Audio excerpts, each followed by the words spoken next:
வாழ்த்துறை 2 பேர் தான். அதில் ஒருவர் விஜயகிருஷ்ணன் நிறைவு செய்துவிட்டார். அடுத்த வாழ்த்துறை வழங்க பாடலாசிரியர் கவிஞர் மருதபரணி.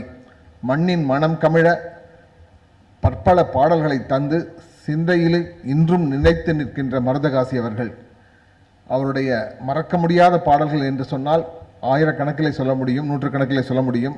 ஆனால் நினைத்ததை முடிப்பன் திரைப்படத்திலே எழுதிய கண்ணை நம்பாதே உன்னை ஏமாற்றும் என்கிற பாட்டு, இது பட்டுக்கோட்டை பாட்டு என்று சொன்னால் இந்த சமூகம் ஒப்புக்கொள்ளும். அந்த அளவுக்கு பொது உடைமை சிந்தாந்தத்தை அந்த பாட்டிலே பதித்த பாடலாசிரியர் மருதகாசி அவர்களுடைய மகன் கவிஞர் மருதபரணி அவர்களை வாழ்த்துறை வழங்க அழைக்கிறோம். கருணாசாகரம் சாந்தம் அருணாச்சலவாசினம் ஸ்ரீ சேஷாத்ரி குருவந்தே பிரமே போதம் தப்போநிதிம்.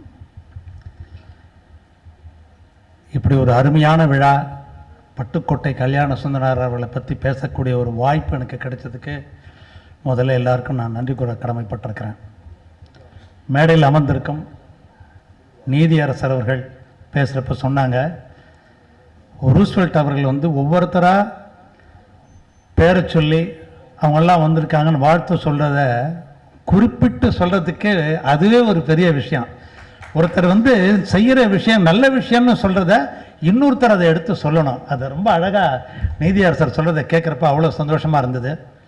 அவங்களுக்கு அதுக்காகவே ஒரு பெரிய என்னுடைய வணக்கத்தை தெரிவிச்சுக்கிறேன். அடுத்தது நல்லி ஐயா, அவங்கள நான் சந்தித்து பேசினது கிடையாது. அவங்கள அடிக்கடி எங்கிட்ட ஆரூர்தாஸ் அப்பா அடிக்கடி உங்களை பற்றி நிறைய சொல்லுவாங்க எங்கிட்ட. அவங்களுடைய சேவை, கலைச்சேவை ஒரு மகத்தான சேவை. அவங்களோட எங்கள் அப்பாலாம் இருந்த காலம் தான் அவங்களோட பழக முடியாத ஒரு காலத்தில் இருந்திருக்காங்களேன்னு நினச்சி எனக்கு ரொம்ப வருத்தமாக இருக்குது. ஏன்னா ஆரூர்தாஸ் அப்பாவோட 90வது பிறந்தநாள் விழா ஐயா தான் எடுத்து நடத்துகிறதா இருந்ததுன்னு சொல்லி எனக்கு ஃபோன் பண்ணி சொல்கிறார் ஆரூர்தாஸ் அப்பா, எனக்கு இந்த மாதிரி விழா நடத்த போகிறாங்க, நீ அவசியம் கலந்துக்கணுப்பா அப்படின்னு சொன்னார். அது காலத்தின் கோலம், அவர் காலமாயிட்டார். அது விழா நடத்துறதுக்கு முன்னாடியே காலமாயிட்டார் நினைக்கிறேன். ஸோ ஐயா அவர்களுடைய பணி மிகச்சிறந்த பணி. அது தமிழ் கூறும் நல்லுலகம் என்னைக்கும் அவரை ஞாபகம் வச்சிட்ருக்கோம். மற்ற மேடைக்கு வந்திருக்கிற விருது பெற வந்திருக்கிற அத்தனை பேரும் மிக அற்புதமான, நான் அப்போ எல்லாம் பார்த்தேன். அப்போ மேடத்திட்டு பேசியிருந்தேன், உலகநாயகி அம்மையார், அப்புறம் கஸ்தூரிராஜா அம்மா, அவங்க 2 பேரும் பேசிக்கிட்டு இருந்தேன். அவங்க பேசிக்கிட்டு இருந்ததை நான் கேட்குறப்பே அவங்களுடைய ஆளுமை திறன் என்னன்றதை என்னால் புரிஞ்சுக்க முடிஞ்சுது. அவங்க 2 பேரும் பேசிக்கிட்டு இருந்தாங்க, நான் சும்மா பக்கத்தில் உட்காந்துருக்கிறேன். அப்போ அவங்களுடைய ஆளுமை திறன் என்னங்கிறது இருவர் பேசும்பொழுது நம்மளால் புரிஞ்சிக்க முடியும். அது மாதிரி மேடையில் விருது பெற இதயகீதம் ராமானுஜம் அவர்கள் எல்லாம் வந்திருக்காங்க. ரொம்ப சந்தோஷமாக இருக்குது.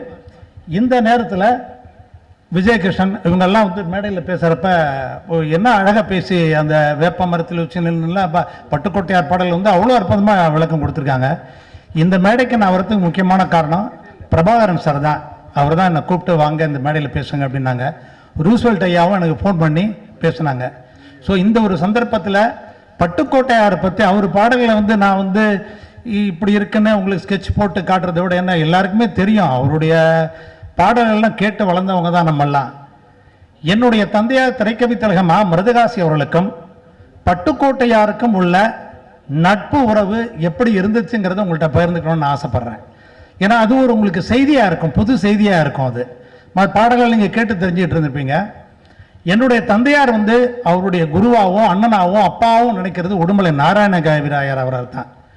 அவரை தான் ரொம்ப இதாக நினைப்பாங்க. அதன் பிறகு தன்னுடைய தம்பியாக நினைச்சது பட்டுக்கோட்டையாரை.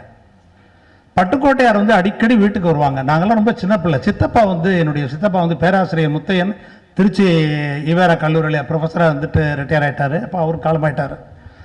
அவர் அடிக்கடி சொல்லுவார், அப்பா எங்கள் வீட்டில் தான் இருந்து தங்கி படிக்கிறார் சித்தப்பா. பட்டுக்கோட்டையாரும் அவரும் ரொம்ப நெருங்கிய நட்பு. அண்ணன் அவர் பட்டுக்கோட்டையார் முன்னாடி சுற்றுவாரான்.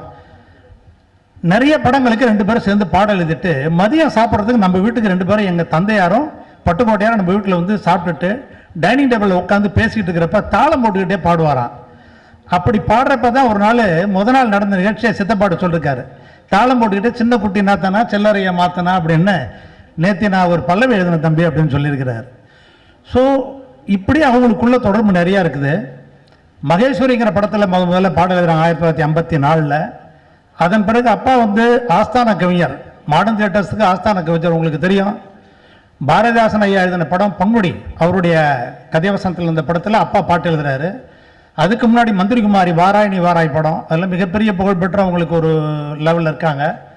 அதன் பிறகு பட்டுக்கோட்டையார் 54 வர்றாரு. 54 வரப்ப அப்பாவோட நெருங்கிய நட்பானதுக்கு அப்புறம் பாசவலைன்னு ஒரு படம் எடுக்கிறாங்க. அந்த பாசவலை படம் எடுக்கிறப்ப அப்பா சென்னைக்கு வந்துட்டாங்க. முதல்ல மாடர்ன் தியேட்டர்ஸில் தான் ரெகுலராக பாட்டு எழுதிட்டு இருந்தாங்க. அப்புறம் தியாகராஜ பாகவதர் கூப்பிட்டு அமரகவிங்கிற படத்துக்காக முதல்ல தியாகராஜ பாகவதர் விரும்பி கூப்பிட்டு அப்பா அங்கேருந்து இங்கே கூப்பிட்டு வந்தார். அப்போ டிஆர்எஸ்ட பர்மிஷன் கேட்டு அப்பா இங்கே வராங்க, வந்து அமரகவி படத்துக்கு பாட்டு எழுதுறாங்க. அப்புறம் தொடர்ந்து சென்னையில் நிறைய படங்கள் பாட்டு எழுத ஆரம்பிச்சிட்டாங்க. அப்போ இங்கே பிஸியாக இருக்கிறப்ப பாசவலைங்கிற படத்தில் டிஆர் சுந்தரம் ஐயா அவர்கள் கூப்பிட்ற நேரத்தில் அப்பாவால் போக முடியல, டைத்துக்கு போக முடியல. அப்போ எம்எஸ்வி அவர்களை முதல்ல நீங்கள் போய் டியூன் போட்டு பண்ணிட்டுருங்க, தம்பி அங்கே இருக்காப்புல அவரை வச்சு பாட்டு எழுதுன்னு சொல்கிறாங்க. அப்போ தான் முதலாக எம்எஸ்வி அவர்களுக்கும் பட்டுக்கோட்டையாருக்கும் உள்ள ஒரு தொடர்பு ஏற்படுது. அப்போ இவர் ஒரு 3-4 பாடல் எழுதிடுறாரு. அதுதான் உங்கள் எல்லாருக்குமே தெரியும், குட்டியாடு தப்பி வந்த குறவனுக்கு சொந்தம், உனக்கு அது சொந்தம் எனக்கு அது சொந்தங்கிற பாடல். இந்த பாடலாம் எழுதி முடிக்கிறாங்க.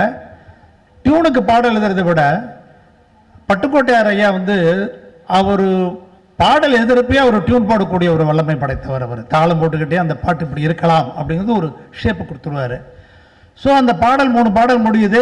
பின்னாடி போய் அப்பா ஜாயின் பண்ணுறாங்க பாசவலையில் பாட்டு எழுதுறதுக்கு. சரி தம்பி என்ன பாட்டு எழுதிருக்காப்புல கொஞ்சம் போடுங்க அப்படின்னு சொல்லிட்டு ரெக்கார்டிங் கேட்ட உடனே அவருக்கு ஷாக் ஆகிட்டாராம். அவர் சொல்கிற வார்த்தை, அவரோட சீனியர் கவிஞர், மிக பிரபலமான பாடல்கள், சமுதாய பாடல்களை ஆரம்ப காலத்திலே அப்பா எழுத ஆரம்பிச்சிட்டாங்க. இணைந்திடாத தீபமாக்கும் பாசவலை அப்படிங்கிற பாடல்லாம் இவர் கொடுத்த தாக்கம், பட்டுக்கோட்டையார் கொடுத்த தாக்கத்தில் இவர் வந்து நம்ம எங்கே சோட போகக்கூடாதுன்னு எழுதின பாடல் தானே இது அப்பா என்கிட்ட சொல்லியிருக்கிறாங்க. ஸோ அவங்க 2 பேருக்கும் உள்ள உறவுகள் வந்து ரொம்ப அருமை.